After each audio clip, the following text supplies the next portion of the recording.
I'm Kat. Today we're going to talk about mental models, mental mapping, and then self-identity, but also safety.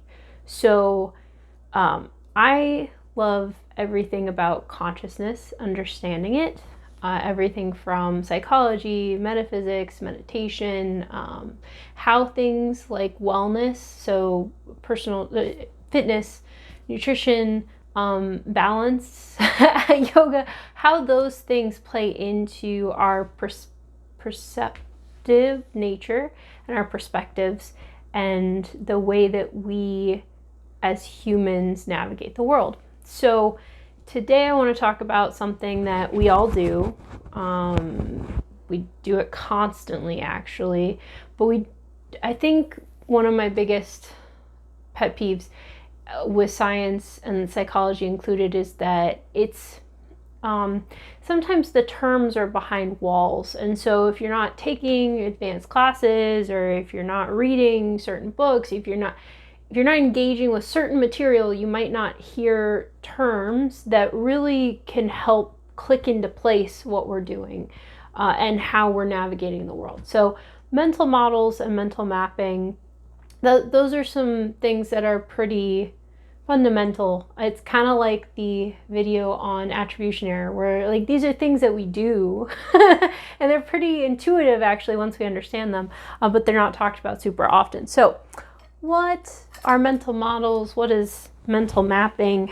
And what does that have to do with our sense of safety and self? So mental models, when we think about putting language into a computer and then it spits out an image, or if you think about the process of architecture or building anything, right? First, a model is written down or code is written, and then over time, the model is built either digitally or in person. So artists also do that sometimes. So that mental models are literally how our brain kind of does that, but with the world around us. So we create mental models of the people that we interact with, which is where we kind of create this is who this person is, and the chances of them responding to this way is this. And it's all based off of previous experiences, right? It is, when people talk about the power of now, it's to be present without the preconceived notions of the past and without the projecting of what's likely to occur in the future. So when we're creating mental models of organizations, of the people that we interact with, we do it constantly. We make models of our pets, right? When we're creating these mental models, we're taking in all of this information, and we take in a lot of information, and we only really prioritize about 50 items of information, even though in any given circumstance we're being bombarded with thousands of stimuli, right? So right now I'm in my back painting office studio area. My dog is in the living room. He's been on a Captain America kick, so he's watching that. I had to go turn it down, but I'm sure that if I actually paused for a minute, I could hear it. Hopefully you guys can't. It's snowing outside. I'm surrounded by windows. It's sunny. That's all of the stimuli that's going on at any given time, right? So our brains, to try to feel safe, create, and also we evolved out of social mechanisms, and we evolved in a state of fear so that we could continue on. The only way to be in a state of fear is, or the only way to evolve in a state of fear, is to try to project out the likely chances of something happening or not happening, and then making an educated guess as to what our action should be based on what we think could happen, right?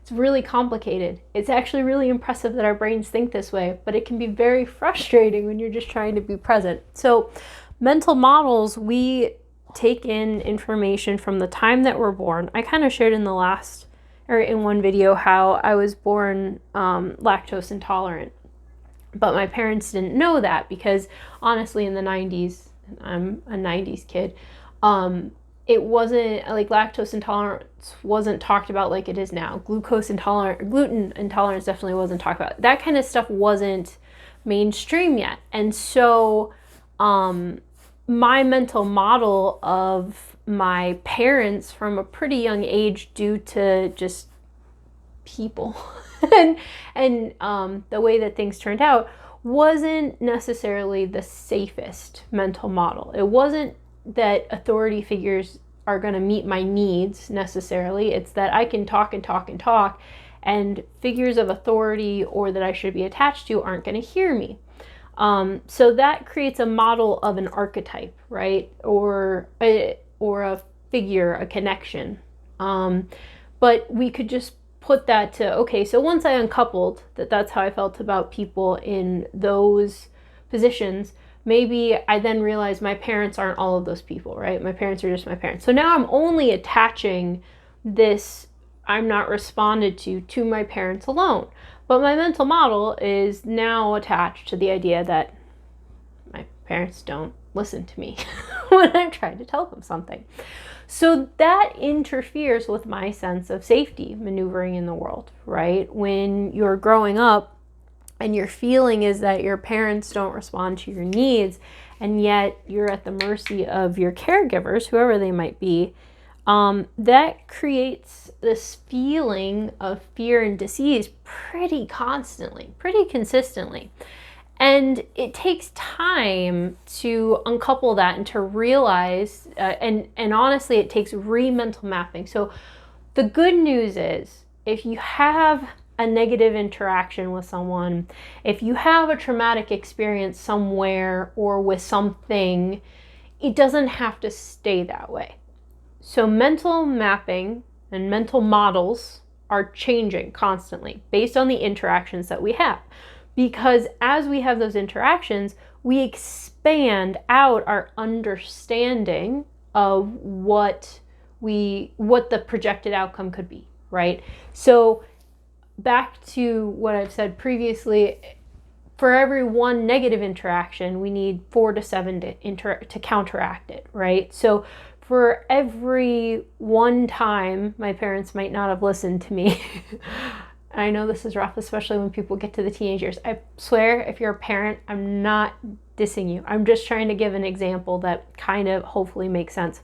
For every one time they might not have listened to me, it would take 4 to 7 times to counteract that, right? Because we've got set in the mental model, I'm not listened to. That's kind of like the set point, right? So as we have more and more negative experiences and potentially a lack of positive experiences to counteract, we end up with this model of the world. So we have our individual models, which is, again, our brain has taken in all of this emotional information and also taken in all of these observations about people, things, organizations, and they've projected out what's likely to happen, what's not likely to happen. If you've ever had a moment with your significant other, with a friend, with a boss, with a family member, where you went into it and you were just like, I know that this is going to be what they say and it's not going to go well, but I'm going to do it anyway. And then you go in and you take a breath and you're like, whatever's going to happen is going to happen. And then it turns out it wasn't that bad. That's because you had a faulty mental model, right? It's because our mental models, our anticipatory ways of thinking, are based off of past interactions we've had with a person. But that person might have had a conversation with their significant other that morning where the significant other said, I can't take it when you behave like this. I can't imagine what the people who work with you feel like.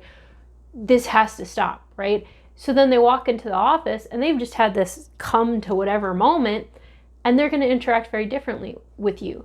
It's part of why when we think about the now, especially with other people, it's really important to live in that now, because we can't anticipate when someone's going to have that moment of clarity, that moment of clicking, that moment of, oh, this is actually what I want, or this is how I want to behave, or I realize that I've been doing this and it's just not the right choice for me, right?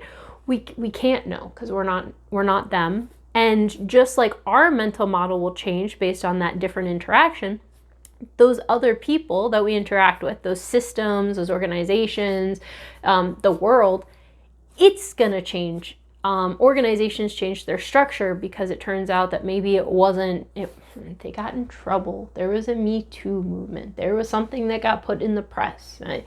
Or there's a loss, but things change. So the point is that we might have one interaction with something one time and a very different interaction, especially with people or groups of people, a different time.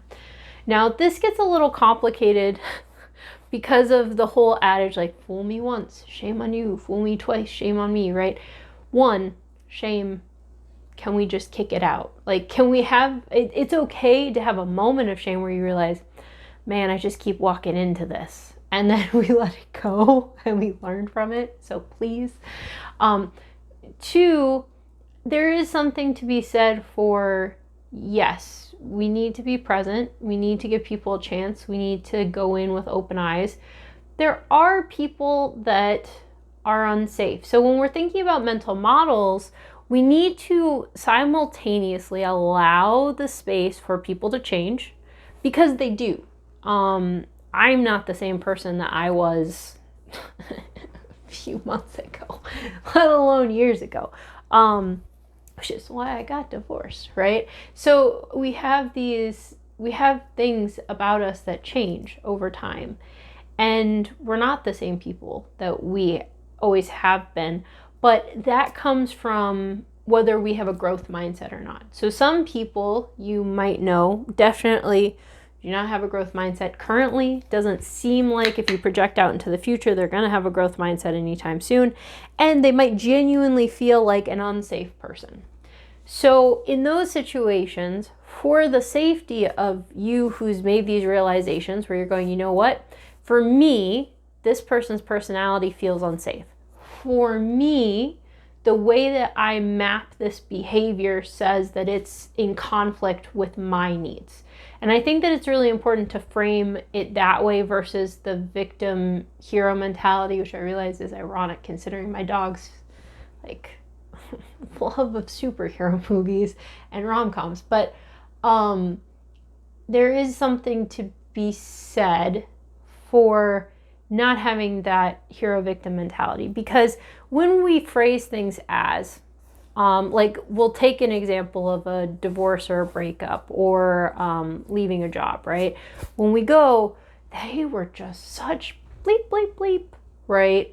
I can't believe that and all I wanted to do, that kind of mentality where I was not to blame, or even I had to walk away because it was just too hard, right? It's fair to say the person I was working with, their personality and my personality just did not work. What I would have liked to have seen was just, there was too much dissonance between the two of us.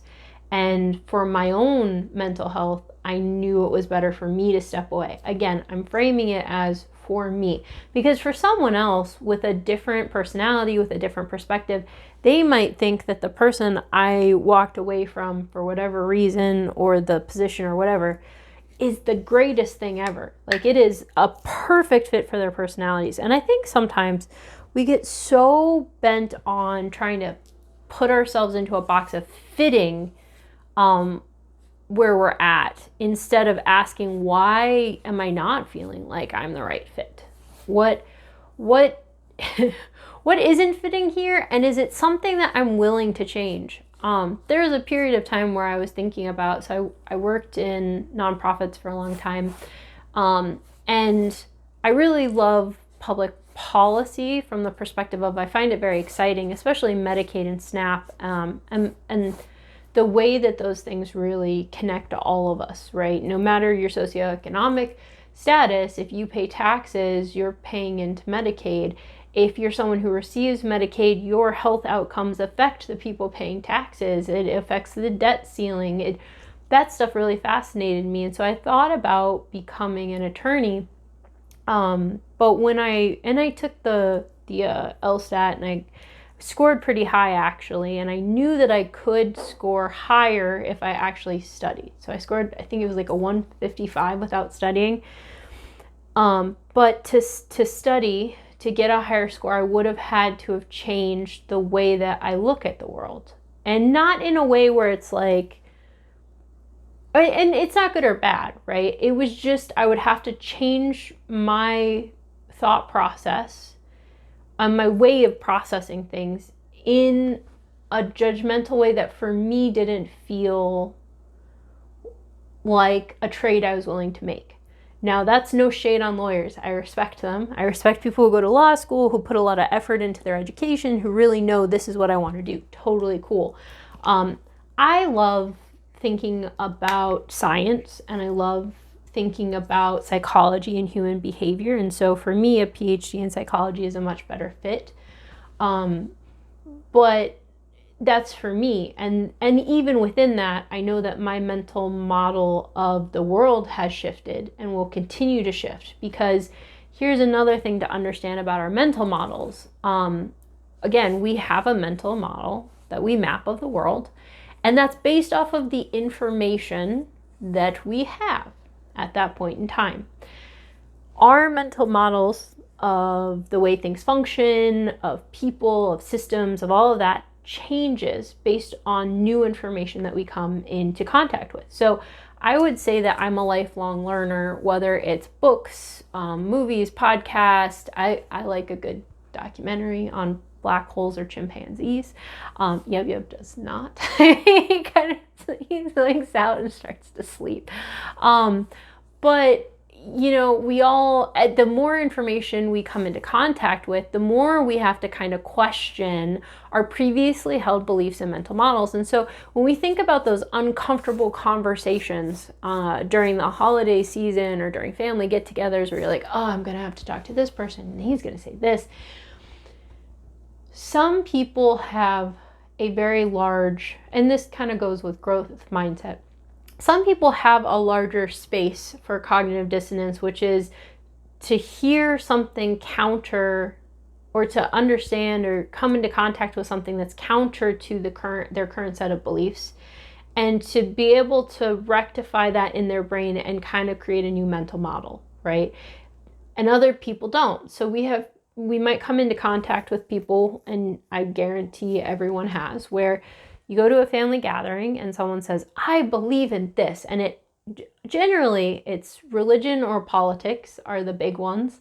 But they might be very far into one spectrum, and they really believe one side, right? And I'm someone who tends to be in the center. I love it when I get to hear both right and left wing thoughts on a policy issue, because I like to understand and mold my own perception or perspective based off of what I'm hearing in general. I think that that's important, because both sides, especially for people who are well informed, do tend to have decent arguments where you're like, okay, what is the mid ground and where can we go from here? But all that is to say that some people have a wider potential for that. They can hold space for that. And other people, if you try to confront them with information that is counter to their current belief system, they may become very agitated and upset. Now, I will say that, like everyone else, I have my own blind spots. I'm sure there are things where if someone came up to me and said, I would be like, no, that's not how this works, right? We all have our things where it's really hard for us to rectify what we're hearing with what our previously held beliefs or our previously held mental models are of how a system or a thing should or does work. There are some people who might be watching this video who are going, that's not how I thought my brain worked, or that term offends me. I don't know. If it does, I'm sorry. It's just what we have. So cognitive dissonance, we can feel really unsafe. And I might do something where I talk only about cognitive dissonance because it is a thing.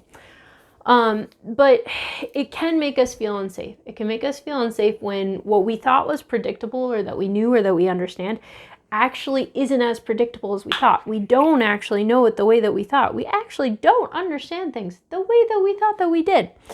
And so that can create disharmony within us. If we were exposed to conflict pretty young, sometimes we're really good at holding space for that dissonance. Sometimes it's really easy to hear out someone who has a very different belief or model compared to us, and sometimes it's really hard. I will say that for me, I was, and I, just for the record, sometimes I share things because I think it can help people better understand like what is dissonance, and maybe even make a connection where something like this happened to them in their lives.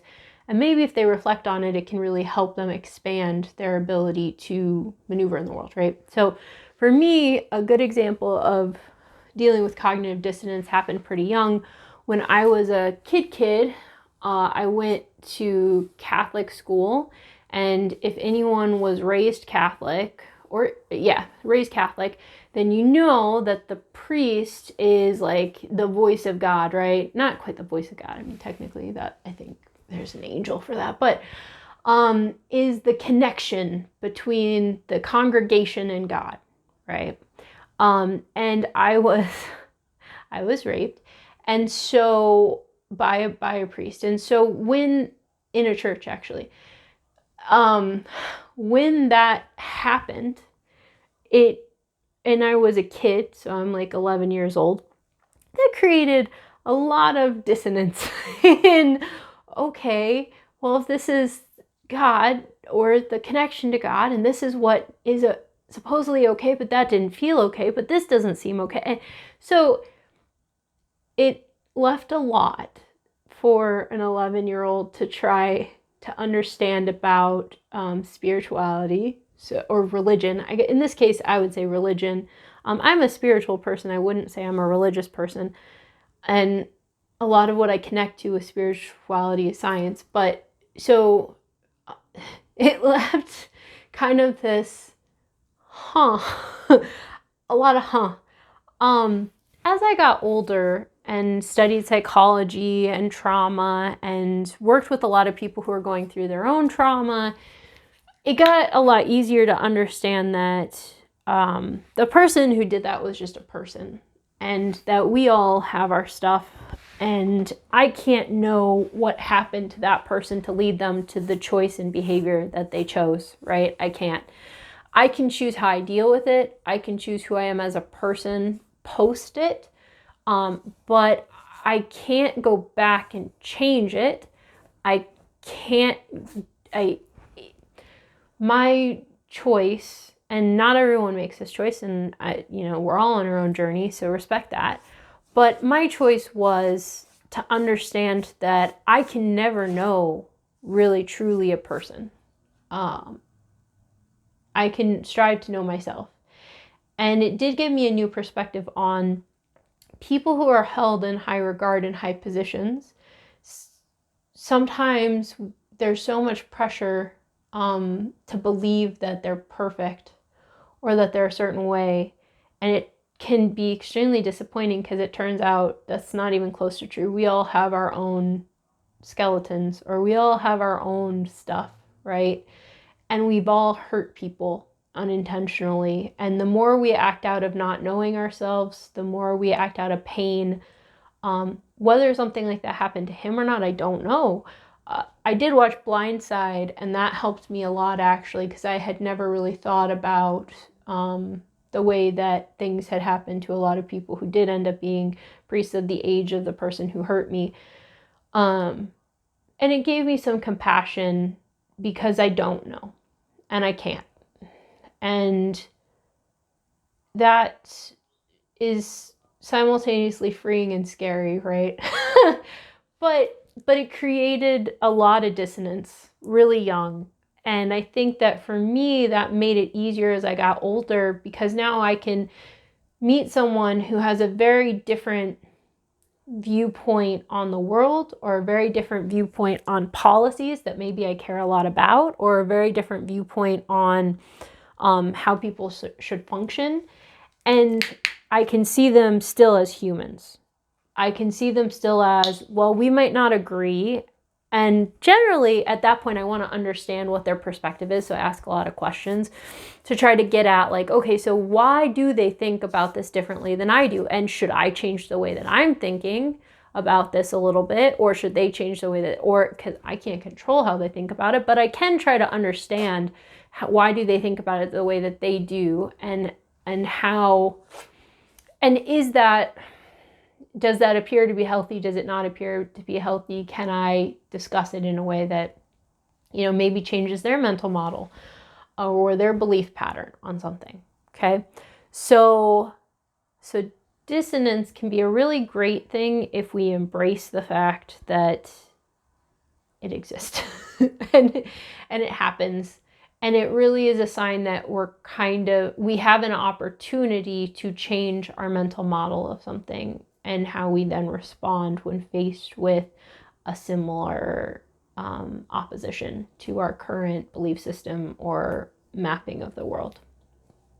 So, I'm sure that everyone has been in that position where you have a really firm belief or mental model or thought process on something, and then you go into a room and you're around someone that you really love or previously have really loved or you used to really vibe, and then your mental model has changed greatly on how you think about yourself or the world or what you think is healthy, your belief patterns.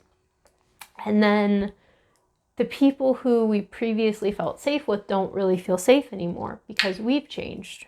And that can be a scary thing. And there's this desire, because again, we've hit dissonance, to try to they're terrible because they believe this, and I can't believe that they're like this. And, change happens. It's okay. We don't have to demonize people for changing their mental models, for learning something new and adjusting what they think and how they act and how they feel. That's normal. That's okay. It can be scary, and I think normally at that point it's probably because we realize that we're no longer in alignment with their thought process, or they're no longer in alignment with our thought process or our mapping, depending on how we phrase it. And then we can either choose to just let go, disentangle, have whatever closeness of a relationship that we feel comfortable with, or we can try to push it. And sometimes that happens. My grandma and my dad, my grandma was Italian, like Brooklyn Italian, and I grew up in the same, she was like a surrogate mom kind of at times. And my dad is also from Brooklyn, and his mom was Italian. And so that side of the family, if you have any point of reference for that kind of culture, I do love growing up in the Midwest is very different than there. So I grew up here, but had that in the household. And one of my favorite phrases, actually, ironically, was they would say, and my cousins to this day will say, agree to disagree. So if I had a belief system, it didn't matter what my educational background is, it doesn't matter. I could have 10 PhDs, and if my cousin doesn't agree with me, this is what I get: agree to disagree. Because we've hit a point of cognitive, or we've hit a point of what I'm saying is so counter to that belief pattern that if this continues, it's going to be an argument. But there's love there because we're family. So there's a desire to not have that argument, to just stop it, so that we don't have to have the dissonance of, well, I don't agree with this person. Can I still love them? Right? The truth is, I love every person on the planet, honestly. I hold a space, and maybe it's because sometimes I do loving kindness meditations, but I hold a space for thinking that everything and every person on this planet, in this universe, whatever you want to say, is worth sending loving energy to, right? The people, and this is a part of what I learned having having childhood trauma, was that no one is irredeemable. And really the reason that we inflict pain is often because pain was inflicted on us. And I would rather send love, even if it sounds naive, to people from a distance who have done those things, because something happened to create those behaviors, unfortunately. And it's the individual's choice what they do to counteract those behaviors, whether they succumb to them and act out of fear, trauma, anger, frustration, whatever. It's up to them whether they then inflict substantial harm on other people, on themselves, or whether they process, let go of the emotions, and try to become something or someone that can help other people who have been in similar positions know that you don't have to succumb to those primal impulses, which is a part of mental modeling. So as we come in contact with people, we broaden our perspective of what's possible in good and in bad ways. So if we meet people who maybe their trauma isn't 100% like ours, but you can tell that there's some similarities, you're like, this person has been through a lot, I've been through a lot, but they're doing this with their lives, and I want to be more like that, right? We are now expanding our view of what's possible for someone with experiences similar to us, which gives us hope. That's part of why people love movies and TV shows and media, especially when someone's authentic about what they've been through. Or in a movie, if it, like I watched The Blind Side and it was Blind. I'm gonna have to look it up, but it's about what happened with the Boston Globe. Anyway, the point is that we movies and media, especially TV shows, can be simulations. So I'll do a different video where I break down simulations because they're complex. They're not, and yet they are. But they give us a sense, and it's not just movies, it's also books, especially anything fiction, but they give us perspective about what's possible, which creates hope and joy and inspiration for what could be, even if what we're experiencing around us is so counter to that, right? So an example of that would be, I'll just use my own mic because I don't mind sharing, I guess. So like I used to weigh a little over 300 pounds, I think, at my height.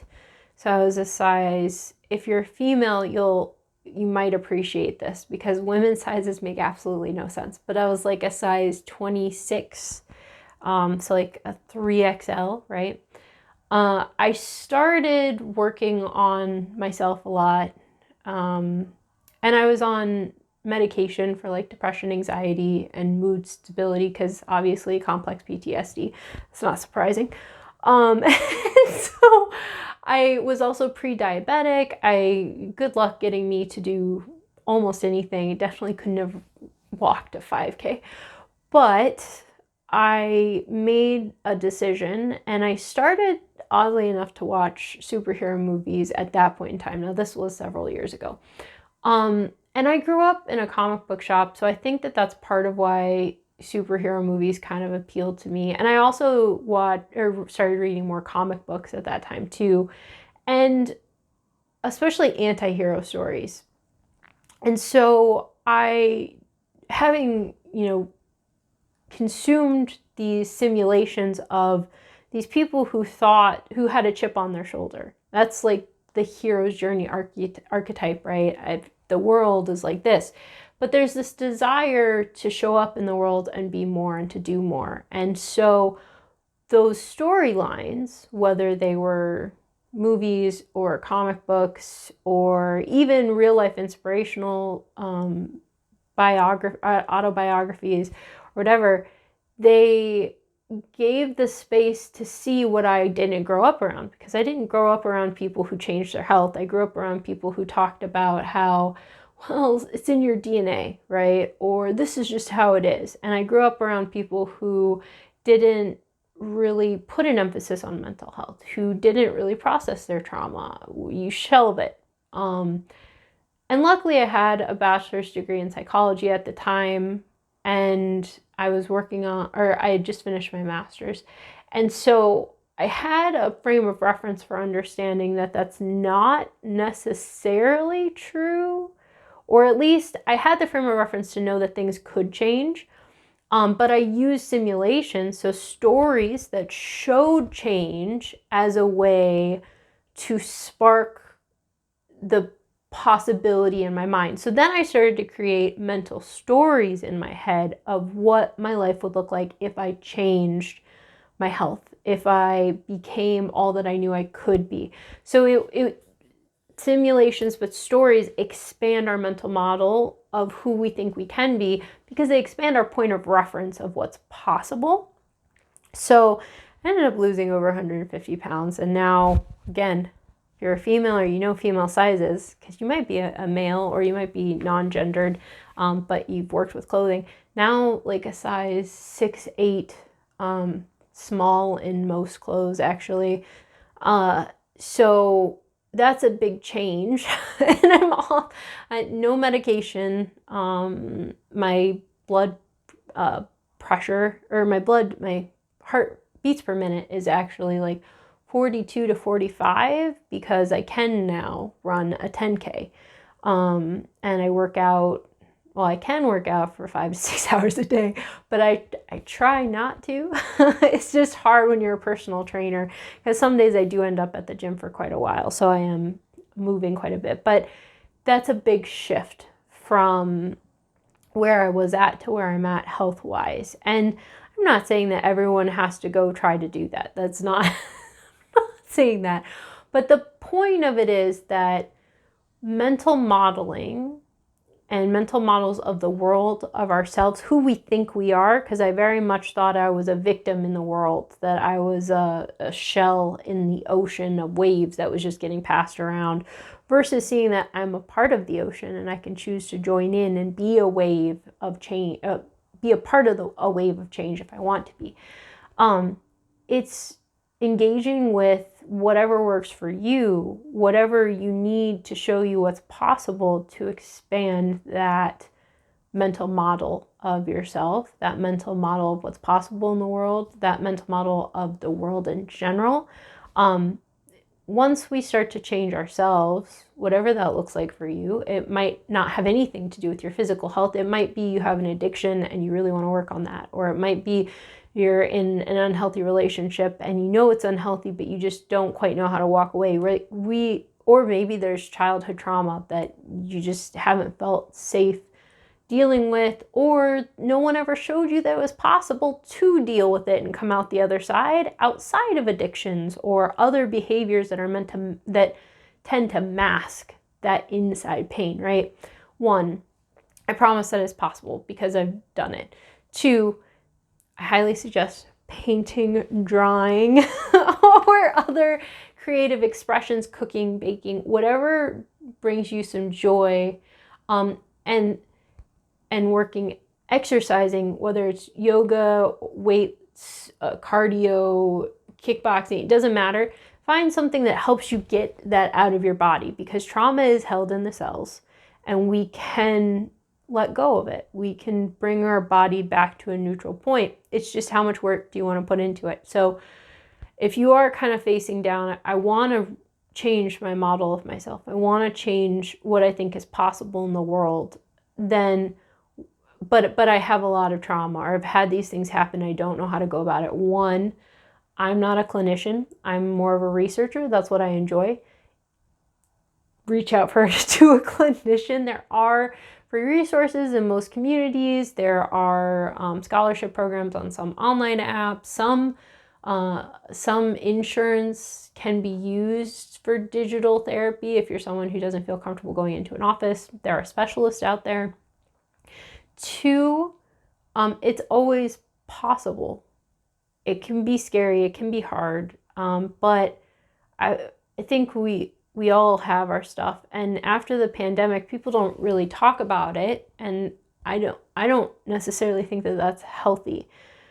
Humans evolved or grew, or even if you don't believe in evolution, humans are used to a sense of community, and for almost 2 years, we had to live in isolation from one another, outside of if we had immediate family that we lived with, those immediate people. And that's difficult on almost any mental psyche. Even for introverts, there is a certain amount of people time that's important to our harmonizing of our nervous system, to our sense of safety and stability. So we all as a collective group went through over a year of trauma. And even if before that you feel like you were really healthy, but then that really rocked you, that's one, it's okay. Two, please actually feel that for a minute. And three, there are resources out there like counseling. There's personal trainers if you're looking to get stuff out in your body. There's dietitians, nutrition coaches. There are creative groups at libraries. There are creative groups all over, depending on what you have available in your area. If you are in more of a rural area where that's really not a thing, or you're in an urban area where you'd have to take buses to get there, come paint with me. I promise to have some videos where I'm quiet, and then there will be some videos like I've been posting, and I will continue to post, where I kind of talk about some of these psych things, these terms, or it might not be psych. One video might be about yoga terms, or it might be about metaphysics consciousness terms. Maybe I'll do something on nutrition and diet, or connecting all of that together, because I do think the chakra endocrine myofascial tissue connection is really interesting. But feel free to come here if you don't have that available. I will say that watching a video of someone and painting with them is different than painting or creating with people in real time. To our brains, it does feel a little less real, but it's better than nothing. And so if this feels like a safe place for you, please come here and do some creative expression. Let out. If this video brought up for you, let's say that you did paint or you didn't, or you whatever you're doing, if while you're doing this, what's coming up is all of these feelings of resentment or anger, or all of the maybe flashbacks to times with family where you were trying to speak about your perceptions and they just got shut down by other people who did not want their mental models disrupted, right? Paint or write or draw, get creative, let it out after this. Re-listen to it, and maybe don't listen to me talk. I don't know. Whatever helps you feel better. But that was kind of, I don't know. These videos are more like free-flowing thoughts on what are these terms versus me sitting down and very concisely saying mental models are this in like 2 minutes or less, because I could state the definition, but this is more conversational, and hopefully that helps. Mental models are important. They're how we kind of navigate the world most of the time. Hopefully we can have periods where we're able to just be present, but those models are working in the unsubconscious. So like they're working in the background constantly, because we're taking in new information, we're adjusting our mental models. And that does increase or decrease our sense of safety. It changes our perspective, positive to negative. And there are a lot of tools and tips and tricks out there for how to help adjust those mental models. Again, I promise I will do a video on simulations, because I think that that's important, and I also think that it's kind of misunderstood. I think we've often, as a collective, thought of simulations as you go into a simulator and you put goggles on. It has to be something high tech, but it really doesn't from a psychological perspective. Simulation can be something that you have at your fingertips on a phone, like a movie at this point. So we'll talk about more the psychological, we'll conversationally discuss the psychological kind of definition of simulations and how those can be used to help improve or change, quantum leap, shift your mental models of the world or relationships, who you are, or change your emotions, your emotional state. So I'll do that in the future. Thank you for creating, painting, listening, whatever you ended up doing. You clicked on the video, so I appreciate that. I hope it was helpful, and again, my intention is to just spread to communicate to communicate some information on the vast things that I've learned, share some, I guess, personal experiences to try to showcase that there's plenty of possibility for change, to be authentic, and if you connect with that, great. And to just help people know that they're not alone in trying to navigate this crazy thing called consciousness, because we're still growing, evolving, changing, shifting, and trying to understand our own reality. And so I think the more people that can give perspective to that and connect the dots, the farther we're going to get. So have a great day. I hope mental models make a little bit more sense in kind of a very practical, down-to-earth way. I'm sure you can look up resources on mental models and they will give you a very clinical definition, and there are plenty of studies and research to talk about them. So that's it. Thanks.